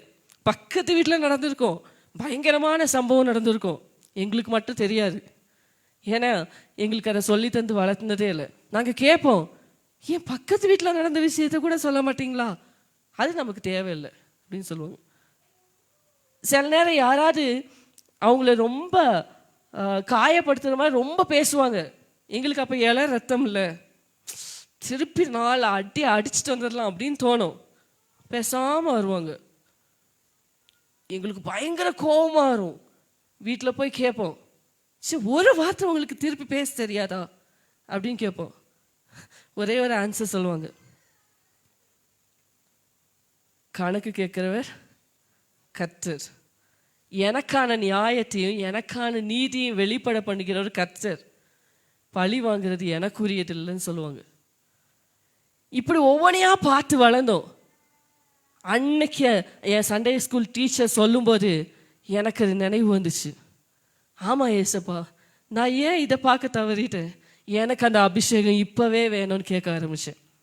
உங்கள் பிள்ளைங்க உங்கள் வாழ்க்கையை பார்க்குறாங்க. நீங்கள் மொபைலில் பார்க்குற ஏதோ ஒரு காரியம் உங்களுக்கு நியாயமாக தோணலாம். உங்கள் பிள்ளைக்கு அது அநியாயமாக தோணுச்சுன்னா அதை பார்க்காதீங்க. உங்கள் பிள்ளை ஏன்ப்பா இதை நீங்கள் பார்க்குறீங்க அப்படின்னு கேட்டால், இதுலெல்லாம் ஒன்றும் தப்பு இல்லை தம்பி, நியாயப்படுத்தி பேசிட்டே இருக்காதீங்க. ஆமாம் தம்பி, சாரி கேளுங்க. உங்கள் பிள்ளைங்க கிட்ட சாரி கேட்கறதுக்கு வெக்கப்படாதீங்க, தயக்கப்படாதீங்க. சாரிப்பா, இதை பார்த்தது தவறு தான் சொல்லுங்க. நாளைக்கு உங்கள் பிள்ளை உங்ககிட்ட சாரி கேட்க வெக்கப்பட மாட்டான். நிறைய பெற்றோருக்கு இதில் ஒரு ஈகோ இல்லை. உங்கள் பிள்ளைங்க முன்னாடி வாழ்ந்து காட்டுங்க. உங்கள் பிள்ளைங்களுக்கு ரோல் மாடல் நீங்களாக தான் இருக்கணும். உங்கள் பிள்ளைங்களுக்கு ரோல் மாடலாக நீங்கள் இருந்தீங்கன்னா வேற யாரையும் ரோல் மாடலாக வச்சுட்டு அலைய மாட்டான். ஆமென், ஹல்லேலூயா. பவுல் தீமோத்தேயுக்கிட்ட அதான் சொன்னார், இந்த விசுவாசம் உன்கிட்ட இருக்கு பத்தி, இந்த விசுவாசம் இது உனக்குள்ள தானா வந்ததில்லை, இது உங்க அம்மாக்குள்ள இருந்துச்சு, ஐனிக்கியாக்குள்ள, உங்க பாட்டி லோவிசாக்குள்ள இருந்துச்சுப்பா. குறித்து கொள்ளுங்க. 2 தீமோத்தேயு 1:5 வீட்டில் போய் வாசிங்க. அதே விசுவாசம் தான் இப்போ உனக்குள்ள இருக்கு தீமோத்தேயு. உங்க குணநலன்கள் உங்க சந்ததிக்கு கடத்தப்படும். ஆமென். உங்க பிள்ளைங்க உங்ககிட்ட இருந்து என்ன கற்றுக்கொள்கிறார்கள், என்ன வேல்யூஸ் கற்றுக்கொள்கிறார்கள்? ஒரு நிமிஷம் உங்க கரங்களை உயர்த்தி கேளுங்க, அமைதியா கேளுங்க. யாருமே சத்தமாலாம் ஜெபிக்க வேண்டாம். ஆண்டவரே, நான் இந்த உலகத்தில் கண்ணை மூடுறதுக்கு முன்னாடி என் பிள்ளைக்கு நான் ஏதாவது ஒரு நல்ல விஷயத்தையாவது கற்றுக் கொடுத்துட்டு தான் சாகணும். என் வாழ்க்கையிலேருந்து என் பிள்ளை ஏதோ ஒரு நல்ல காரியத்தை கற்றுக்கொள்ளணும். ஒரு அர்த்தமில்லாத வாழ்க்கையை நான் வாழ்ந்துட்டு இந்த உலகத்தை விட்டு கடந்து போயிடக்கூடாது. நாளைக்கு என் பிள்ளை சொல்லணும். குணசாலியான ஸ்திரீயை குறித்து வேதம் சொல்லுகிறது என்ன தெரியுமா? அவள் பிள்ளைகள் எழும்பி அவளை பாக்கியவதி என்பார்கள். வெளியில நல்ல பெயர் வாங்குறது ரொம்ப சுலபங்க. ரோட்ல போறவங்க கிட்ட, வா இந்த பிரதரா இந்த சிஸ்டரா ரொம்ப நல்லவங்கன்னு சொல்லி பேர் வாங்குறது ரொம்ப ஈஸி. வீட்டில் வாங்குறது ரொம்ப கஷ்டம். ஏன்னா அவங்க எப்போ உங்க கூட இருக்கிறாங்க, உங்க வாழ்க்கையை கவனிக்கிறாங்க. ஆமென், ஹல்லேலூயா. முதலாவது ப்ரே, 2வது ப்ரீச், 3வது practice, 4வதாக percept your child's future. இது ரொம்ப முக்கியம். உங்க பிள்ளையை குறித்து கர்த்தருடைய நோக்கம் என்ன, உங்க பிள்ளையை குறித்ததான கர்த்தருடைய தரிசனம் என்ன, அதை நீங்க தெரிஞ்சுக்க வேண்டியது ரொம்ப முக்கியம். இதுல அநேக ஆவிக்குரிய பெற்றோர் கூட கோட்டை விடுறது எவ்வளவு வேதனையான விஷயம் தெரியுமா? இன்னைக்கு அநேக பிள்ளைகள் தங்களுடைய வாழ்க்கையை இழந்துட்டு நிக்கிறாங்க.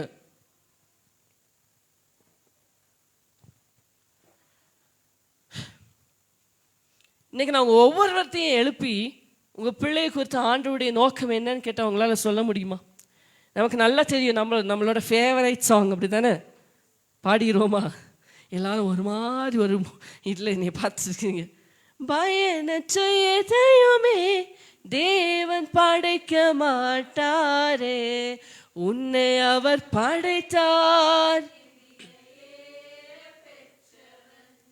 பயனற்ற எதையுமே தேவன் படைக்க மாட்டாரே, உன்னை அவர் படைத்தார். ஆமென். யூஸ் இல்லாத எதையுமே ஆண்டவர் உருவாக்கல. யூஸ்லெஸ் ஆன எதையுமே ஆண்டவர் உருவாக்கல. உங்களை இந்த உலகத்துல உருவாக்கி இருக்காருன்னா அதுக்கு ஒரு நோக்கம் உண்டு. உங்ககிட்ட அற்புதமான பிள்ளைகளை தந்திருக்கிறார் அப்படின்னா அதை வளர்த்த வேண்டியதற்கு ஒரு நோக்கம் உண்டு. அதை கேட்டு தெரிந்து கொள்ளுங்க சபையை. இந்த மோசேயினுடைய தாயை மெச்சிக்கொள்கிறதற்கு காரணம் அதுதான். நம்ம எனக்கு நிறைய ரீசன் சொல்றோம்ல, அந்த நோக்கத்துல இருந்து தவறி போகிறதுக்கு நிறைய ரீசன் சொல்றோம். மோசேயினுடைய தாய்க்கு ரீசனே தேவையில்லை. ராஜாவே ரீசனை உண்டு பண்ணி கொடுத்துட்டான், போட்டு கொல்லுன்னு சொல்லிட்டான். ஒரே பிள்ளை கிடையாது மோசே, ஏற்கனவே ஆரோனும் மிரியாமும் உண்டு, நல்ல திறமைசாலிகள். ஆமென் ஆமென். இந்த மோசைய ராஜாவுடைய கட்டளை வந்ததுக்கு அப்புறம் பொத்தி பொத்தி வளர்க்க வேண்டிய ரீசன் என்னங்க? தரிசனமுள்ள தாய். ஆமென் ஹல்லேலூயா. ஒரு தரிசனமுள்ள ஒரு தாய் தகப்பனால மட்டும்தான் சரித்திரத்தை படைக்கிற தலைவர்களை உருவாக்க முடியும். இன்னைக்கு ஈஸியா சொல்லிடுவோம். இப்ப நான் உங்ககிட்ட கேட்டேன்னு வைங்களேன், உங்க பிள்ளையை குறித்த ஆண்டோடைய நோக்கம் என்ன அப்படின்னு சொல்லி எல்லாம் சிஸ்டர் பயந்துட்டாங்க. சரி, அப்படிதான் ஒவ்வொருத்தையா கேட்டேன்னா ரொம்ப சிம்பிளா ஆன்சர் சொல்லிடுவீங்க. என்ன ஆன்சர் சொல்லுவீங்க? ஊழியத்துக்கு. எப்படி? இப்படிலாம் எஸ்கேப் ஆக முடியாது. என்ன ஊழியங்களிலும் வித்தியாசங்கள் உண்டு. உண்டா இல்லையாங்க? இதே கேள்வியை நான் சில நாள் கழித்து உங்ககிட்ட கேட்பேன். அப்போ நீங்கள் இப்படி பேபான்னு முழிச்சிட்டு இருக்கக்கூடாது. ஊழியன்னு சொன்னாலும் உங்களை விட போகிறதில்லை. ஊழியம் எல்லாரும் செய்யணும், அதுதான் எங்கள் விருப்பம். ஊழியத்தில் என்ன ஊழியம் தெரிஞ்சுக்கோங்க. உங்கள் பிள்ளையை குறித்த நோக்கத்தை தெரிந்து கொள்ளுங்கள். ராஜா கட்டளை போட்டாலும் என் பிள்ளை இதுக்காக வந்தது இல்லை.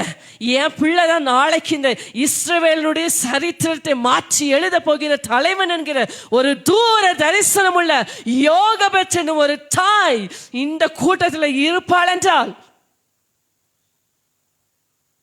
நாளைக்கு இந்த இந்தியாவினுடைய தலையெழுத்தை மாற்றக்கூடிய ஒரு ஊழியக்காரன் இந்த இடத்துல இருந்து எழும்ப போவது நிச்சயம்.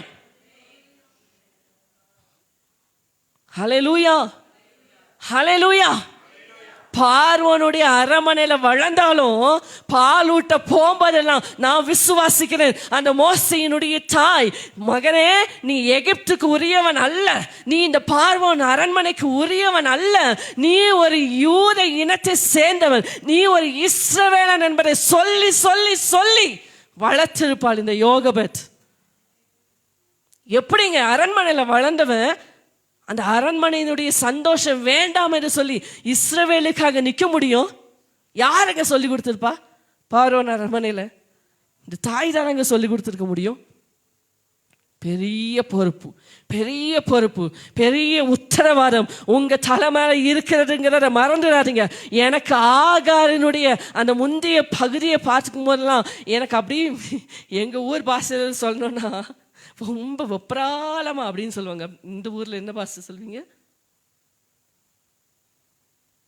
அப்படி என்னடா இப்படி ஒரு ஆன்சைட்டின்னு சொல்லுவோம் இங்கிலீஷ்ல. அதுக்கு இங்க என்ன ஸ்லாங் சொல்வீங்கன்னு தெரியல எனக்கு. அப்படி வரும் பாருங்க. ஆபிரகாம் என்ன ஒன்றும் இல்லாத ஓட்டாண்டியா? எவ்வளோ பெரிய செல்வ சீமான். ஒரு நாள் காலையில் எந்திரிச்சானா, பிள்ளைய கொடுத்தானா, அப்பத்தையும் ஒரு துருத்தி தண்ணீரையும் கொடுத்து நீ போன்னு சொன்னானா, இந்த அம்மாவும் கிளம்பிருச்சான். பொறுப்பற்ற தாய். உண்மையிலே நிறைய பேர் அது பாடுவது இப்படிலாம் பாடுவாங்க. ஐயோ ஆகார பார்த்தீங்களா, அவ பாவம் அழுதான்னு சொல்லும்போது எனக்கு கோவம் வரும். ஆபிரகாம் கிட்டேயும் தன்னுடைய உரிமைக்காக நிற்கவே இல்லை.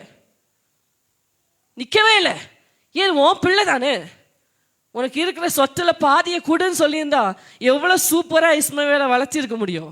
எதுக்கு நீ போய் பெயர்சபாவி வனாந்தரத்தில் அலைந்து திரிந்தாய்? சரி நம்ம சொல்லுவோம் செல்ஃப் கான்ஃபிடென்ஸில் போயிட்டான்னு வச்சுக்கோங்களேன். இல்லை உனக்குள்ளதெல்லாம் தேவையில்லை, என் பிள்ளையை நான் வளர்த்துக்கிறேன்னு போயிட்டான்னு வச்சுக்கோங்களேன். அப்போ நீ என்ன செய்யணும்? தண்ணி எங்கே, என் பிள்ளைக்கு அடுத்து தண்ணி தீர போகுது, தண்ணி தேவைப்படும், அப்போ தேவைப்படும், தேடி வைக்கணுமா இல்லையா? என்ன செஞ்சா? அலைஞ்சு திரிஞ்சா. நம்ம நினைக்கிற பாவம் கால் கடுக்க இல்லை. சரியான மொழிபெயர்ப்பு படி நம்ம பார்த்தோம்னா, ஏன் இங்கிலீஷ்லேயே பார்த்தோம் அப்படி சொன்னால் ஷி வாண்டட் அப்படின்னு இருக்கும். அப்படின்னு என்ன அர்த்தம்? சும்மா கால் போன போக்கில் இப்படி நீரூற்றி எங்கே இருந்துச்சு? நீரூற்றி எங்கே இருந்துச்சு? பக்கத்தில். ஏன் அவளுக்கு தெரியல? அவள் கண்ணுக்கு அது மறைக்கப்பட்டு இருந்தது. இன்னைக்கு இந்த காலை வேளையில இந்த மெசேஜை கேட்டுக்கொண்டிருக்கிற உங்கள் எல்லாருடைய கண்கள் திறக்கப்படுவதாக, உங்கள் ஆவிக்குரிய கண்கள் திறக்கப்படுவதாக. உங்க பிள்ளைகளுக்கான தரிசனத்தை பெற்றுக்கொள்ளக்கூடிய தாய் தகப்பனாய் நீங்க மாறணும். கேளுங்க, ஆண்டவர்கிட்ட கெஞ்சி கேளுங்க. ஆண்டவரே இந்த பிள்ளை ஏன் என் கையில தந்தீங்க, எனக்கு அதை காண்பீங்கன்னு சொல்லுங்க, எனக்கு அதை காட்டுங்கன்னு சொல்லுங்க. ஆண்டவர் காட்டுவாருங்க, ஆண்டவர் காட்டுவார். எப்படிங்க யாக்கோபால தான் சாகிறதுக்கு முன்னாடி தான் 12 பிள்ளைகளையும் கூப்பிட்டு 12 பிள்ளைகளுக்கும் கடைசி காலத்தில் சம்பவிக்க போகிறது எல்லாத்தையும் சொல்ல முடியும்? இவ்வளோ நேரம் தாய்மாரை சொன்னோடனே உங்களுக்கெல்லாம் ரொம்ப உற்சாகமாக இருந்ததில்ல?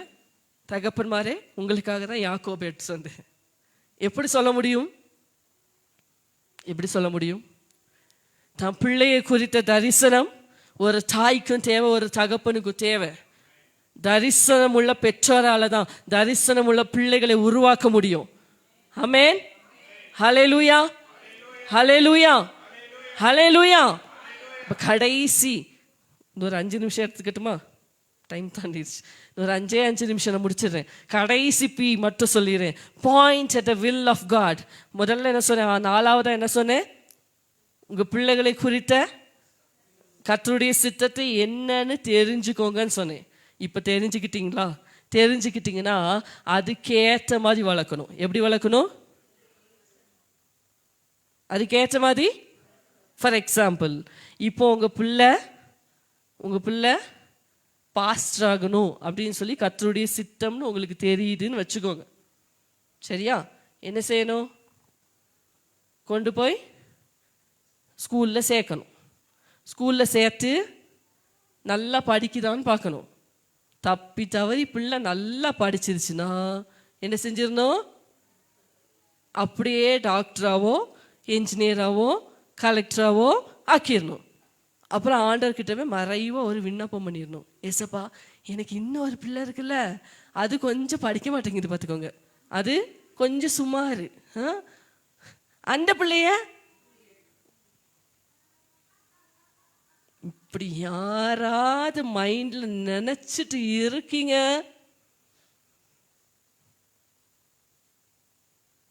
முடிஞ்சு உங்க பிள்ளையோட வாழ்க்கைய நீங்களே அழிச்சிடாதீங்க. நிறைய பெற்றோர் அழிச்சிட்டு இன்னைக்கு கதறிட்டு இருக்கிறாங்க.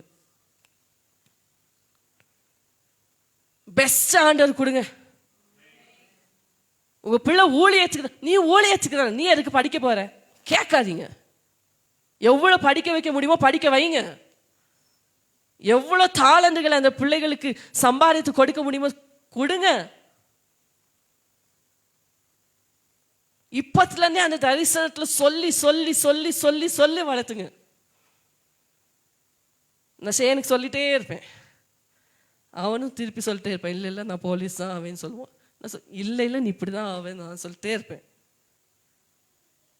நிறைய பேர் என்னைய கேட்டிருக்காங்க, நீ எதுக்கு இப்பவே பிள்ளைகிட்ட அதை திணிக்கிற, அதை அவன் தானே முடிவு பண்ணும். இல்லை, ஆண்டவர் எனக்கு சொல்லியிருக்கிறார், எனக்கு அந்த தரிசனத்தை தந்திருக்கிறார். நான் தரிசனம் இல்லாத தாயா இருக்க நான் விரும்பல. எனக்கு ஆண்டவர் அந்த தரிசனத்தை தந்திருக்கிறார். அவனோட ட்ராக் எப்படி போகுதோ இல்லையோ ஆண்டவர் இங்க கொண்டு வந்துருவாங்கிற நிச்சயம் எனக்கு உண்டு. ஆமென். அதனால இப்பத்துலேருந்தே நான் எக்யூப் பண்ணுவேன். எப்படி எக்யூப் பண்ணுவேன்? சரி, நான் ஷேனை வச்சு எக்ஸாம்பிளாக சொல்கிறேன். பாஸ்டரோட பிள்ளையாக இருந்தால் பிரசங்கத்துலலாம் வந்து போய் தான் ஆகணும். ஆமாம், நீங்கள் சொல்லுங்கள் பார்க்கலாம், எப்படி நான் இவனை வளர்த்தணும்?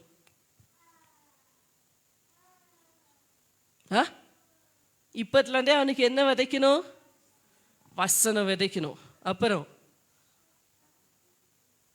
நல்லா ஜெபிக்க வைக்கணும். அப்புறம் ஜெப நடத்த வைக்கணும். அப்புறம் இவ்வளவுதானா? பிரசங்கம் பண்ண, இது எல்லாத்தையும் தாண்டி நிறைய இருக்கு. அபிஷேகம் வேணும். அப்புறம் முக்கியமான ஒண்ணுக்காக நான் எதிர்பார்த்துட்டு இருக்கேன். சரி சரி, அதை விடுங்க. இப்போ உங்க பிள்ளை டாக்டர் ஆகணும், சரியா? உங்க பிள்ளை டாக்டர் ஆகணும் அப்படிங்கிறத ஆண்டவருடைய சித்தம் அப்படின்னு நீங்க தெரிஞ்சுக்கிட்டீங்கன்னு வச்சுக்கோங்க. உங்க பிள்ளைய எப்படி வளர்ப்பீங்க?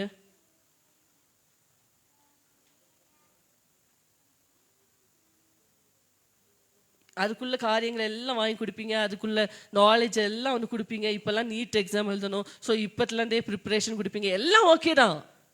கடைசியில் அந்த அந்த பையனுக்குள்ள மெடிசின் ஃபீல்டை பார்த்தாலே அலர்ஜின்னா என்ன ஆயிரும்? போச்சா? அப்போ இப்பத்துலேருந்தே நீங்கள் எப்படி சொல்லி வளர்த்துவீங்க? செய்வீங்கல்ல. இப்படி தரிசனம் உள்ள பெற்றோராக இருக்கணும். ஆமென், ஹல்லேலூயா. நான் நிறைய இடத்துல யோசிப்பேன், ஏன் அத்தனை பேர் இருக்கும்போது ஆண்டவர் இந்த உலகத்தில் பிறக்கிறதுக்கு யோசேப்பையும் மரியாளையும் தெரிந்தெடுத்தார்னா அவங்க தரிசனம் உள்ள பெற்றோர்கள். தேவ சித்தத்துக்கு நோ சொல்லாமல் அப்படியே எஸ் சொல்லுகிற பெற்றோர். ஆமென், ஹல்லேலூயா, ஹல்லேலூயா. தேவ சித்தமா எகிப்துக்கு போகணுமா? ஓடுறேன். திருப்பி நாசரேத்துக்கு வரணுமா? வரேன். முதற் பேரான பிள்ளையை பெருமளவும் அவளை அறியாதிருந்து அவருக்கு இயேசு என்று பேர். எவ்வளோ கீழ்ப்படிதல்! சொப்பனத்தில் தேவன் சொல்றாரா? ஓகே, எல்லாத்துக்கும். அப்படிப்பட்டவங்களுக்கு தான் இயேசு பிள்ளையா பிறக்க முடியும். ஆமென், ஹல்லேலூயா. எழுதி நிற்போமா கர்த்தருடைய சமூகத்தில்? ஹல்லேலூயா. Jesus, Jesus. ஆண்டவர்கிட்ட சொல்லுங்க, ஆண்டவரே எனக்கு அந்த கிருபையை தாங்கன்னு கேளுங்க. யாரும் அமைதியாக இருக்கக்கூடாது, யாரும் அமைதியாக இருக்கக்கூடாது. இது உங்களுக்கான நேரம், இது உங்கள் பிள்ளைகளுக்கான நேரம். எல்லாரும் கேளுங்க, எல்லாரும் கேளுங்க. ஆண்டவரே, ஒரு சந்ததி கர்த்தரை சேவிக்கும், தலைமுறை தலைமுறையாய் அது ஆண்டவருடைய சந்ததி எனப்படும். ஒரு சந்ததி கர்த்தரை சேவிக்கும், அது தலைமுறை தலைமுறையாய் ஆண்டவருடைய சந்ததி எனப்படும். ஹல்லேலூயா. என் தலைமுறை எழுமணும் ஆண்டவரே, என் தலைமுறை எழுமணும் ஆண்டவரே. அபிஷேகம் உள்ள சந்ததியா எழுமணும் ஆண்டவரே. உமக்காக பெரிய காரியங்களை சாதிக்கிற சந்ததியா எழுமணும் ஆண்டவரே. என் பிள்ளைய நீங்க எனக்கு தந்ததற்கு ஒரு நோக்கம் உண்டல்லவோ, என் பிள்ளைய நீங்க எனக்கு தந்ததற்கு ஒரு உத்தரவாதம் உண்டல்லவோ. Amen. Yes, Jesus. Yes, hallelujah. Hallelujah. Hallelujah. ஆண்டவரே, என் பிள்ளைக்காக திறப்புல நிற்கிற பெற்றோரா எங்களை மாற்றுங்கன்னு கேளுங்க. என் பிள்ளைக்காக நான் அழுது செபிக்கிற தகப்பனா தாயா என்னை மாற்றுங்கன்னு கேளுங்க. என் பிள்ளைய குறித்த தரிசனம் உள்ள பெற்றோரா என்னை மாற்றுங்கன்னு கேளுங்க. பிள்ளைங்க எல்லாம் கேளுங்க, ஏசப்பா என்ன குறித்த உங்களுடைய சித்தம் என்ன? ஏசப்பா, நான் இந்த உலகத்துல எங்க அம்மா அப்பாவுக்கு பிறந்ததனுடைய நோக்கம் என்ன கேளுங்க. இந்த உலகத்துல இருக்கிறதனுடைய நோக்கம் என்ன? என்ன கொண்டு நீங்க என்ன செய்ய விரும்புறீங்க கேளுங்க. தேவ சித்தத்தை அறிந்து கொள்ளத்தக்கதாய், ஓ தேவ நோக்கத்தை தெரிந்து கொள்ளத்தக்கதாய் ஆகாரே கண்கள் திறக்கப்படுவதாக. இந்த காலை வேளையில அநேகருடைய கண்கள் திறக்கப்படுகிறதற்காக ஸ்தோத்திரம். அநேகருடைய கண்களை கர்த்தர் திறக்கிறதற்காக ஸ்தோத்திரம். அநேகருடைய கண்களை கர்த்தர் திறக்கிறதற்காக ஸ்தோத்திரம். வேதம் சொல்லுது, ஆகாருடைய கண்ணு திறந்ததுக்கு அப்புறம் ஆகார் தன்னுடைய பிள்ளையை குறித்த பொறுப்பை யாருக்கிட்டையும் விடல, அலட்சியமா விடல. அதுக்கப்புறம் பிள்ளைய வளர்த்தினாள். அவளுக்கு இஸ்மவேலுக்கு திருமணம் பண்ணி கொடுத்தது யார் தெரியுமா? ஆகார். ஹல்லேலூயா. உங்க பிள்ளைகளுடைய பொறுப்பை உதாசீனப்படுத்தாதீங்க. உங்க பிள்ளைங்க மேல உங்களுக்கு இருக்கிற பொறுப்பை உதாசீனப்படுத்தாதீங்க. உங்க வாழ்க்கைக்கு ஒரு நோக்கம் உண்டு. ஹல்லேலூயா.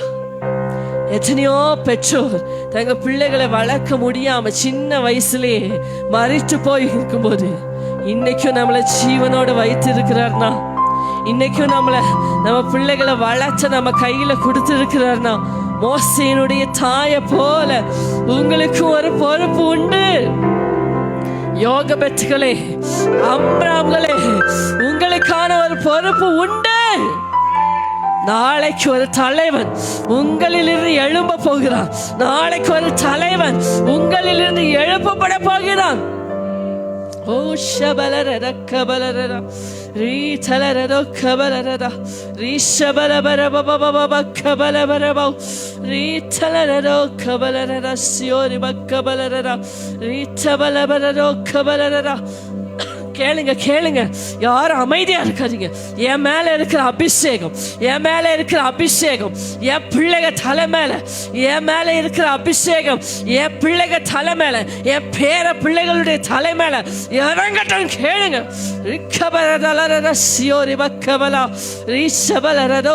ஹல்லேலூயா, ஹல்லேலூயா, ஹல்லேலூயா. அவர் கிருபை தலைமுறை தலைமுறை தலைமுறை உள்ளது.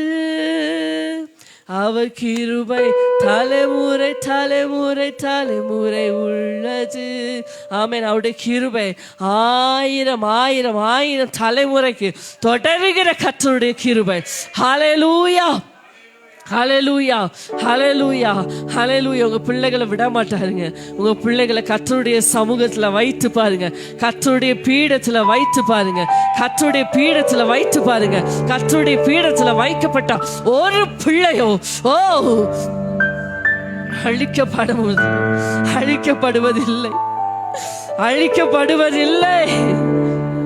உங்க பிள்ளைகளுடைய மதில்கள் கர்த்தருக்கு முன்பாக இருக்கிறது. உன்னதமானவருடைய மறைவில் ஒப்பு கொடுத்தீங்கன்னா சர்வ வல்லவருடைய நிழல் எப்போதும் உங்க பிள்ளைங்க மேல உண்டாயிருக்கும். உங்க பிள்ளைகளுடைய மேல ஒரு சத்துருவும் கை வைக்க முடியாது. பிள்ளைகளே, பொல்லாங்கன நீங்க ஜெயித்ததினால் உங்களுக்கு எழுதுகிறேன்.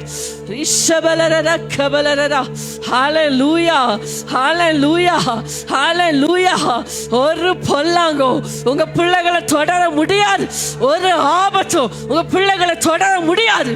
ஓ ரிஷபரா, வைக்க வேண்டிய இடத்துல வைங்க. சபையை வைக்க வேண்டிய இடத்துல வைங்க. கொடுக்க வேண்டிய காலத்துல கொடுங்க. அழ வேண்டிய இடத்துல அழுங்க. உங்க பிள்ளைகளுக்காக உங்க கண்ணீரை விதையாக்குங்கள். உங்க கண்ணீரை விதையாக்குங்கள். உங்க பிள்ளைகளுக்காக கண்ணீரை விதையுங்கள்.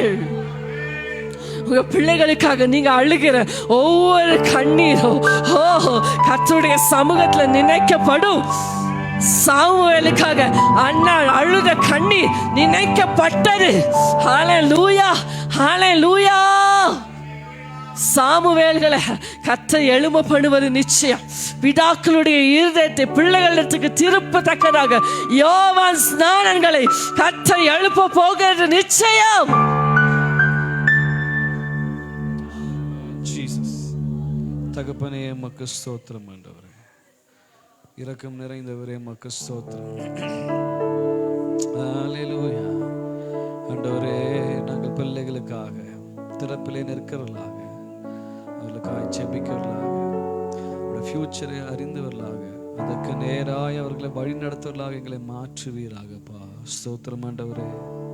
பெற்றோராக எங்களுக்கு தந்திருக்கிற கடமைகள் நாங்கள் ஒரு நாள் விலகி விடக்கூடாதப்பா. கர்த்தர் அப்படியாக ஒவ்வொருவரோடும் கர்த்தர் பேசி இருக்கிறீர். மக்கள் நன்றி ஆண்டவரே. தொடர்ந்து இவர்களை வழி நடத்துங்க. கிருபையின் கருத்தில் ஒப்பு கொடுக்கிறேன். இந்த வாரம் கையிட்டு செய்கிற எல்லா வேலையிலும் ஆண்டவரே உடைய ஆசீர்வாதத்தின் கரம் இருக்கட்டும். பிரயாணங்களை கர்த்தருடைய கரம் இருக்கட்டும். பிதாவாகிய தேவன் தாமே அவர்களை ஆசீர்வதித்து பலப்படுத்தி வழிநடத்துவீராக. பலவீனங்கள் சுகவீனங்கள் இல்லாதபடி கர்த்தர் பாதுகாத்துக் கொள்வீராக. இந்த கிளைமேட்டிக் சேஞ்சஸ்னால யாருக்கு எந்த பலவீனம் வரக்கூடாது. கர்த்தர் வேலி அடைத்து பாதுகாத்துக் கொள்ளுங்கப்பா.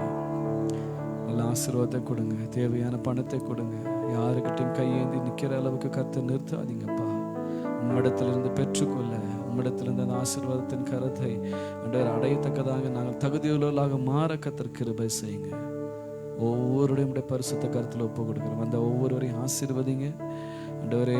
கேட்ட வார்த்தையின்படி நாங்கள் எங்களை ஒப்பு கொடுத்து அதன்படி நடக்க கர்த்தர் ஒவ்வொருவருக்கும் விசேஷித்த பலத்தையும் கிருபையும் தர வேண்டுமாக ஜெபிக்கிறேன். பரிசுத்த கருத்தில் ஒப்பு கொடுக்கிறேன் இயேசுவின் நாமத்தில் பிதாவே. என் ஆத்துமாவே கர்த்தரை ஸ்தோத்திரி, முழு உள்ளமே பரிசுத்த நாமத்தை ஸ்தோத்திரி. என் ஆத்துமாவே கர்த்தரை ஸ்தோத்திரி, அவர் செய்த சகல உபகாரங்களையும்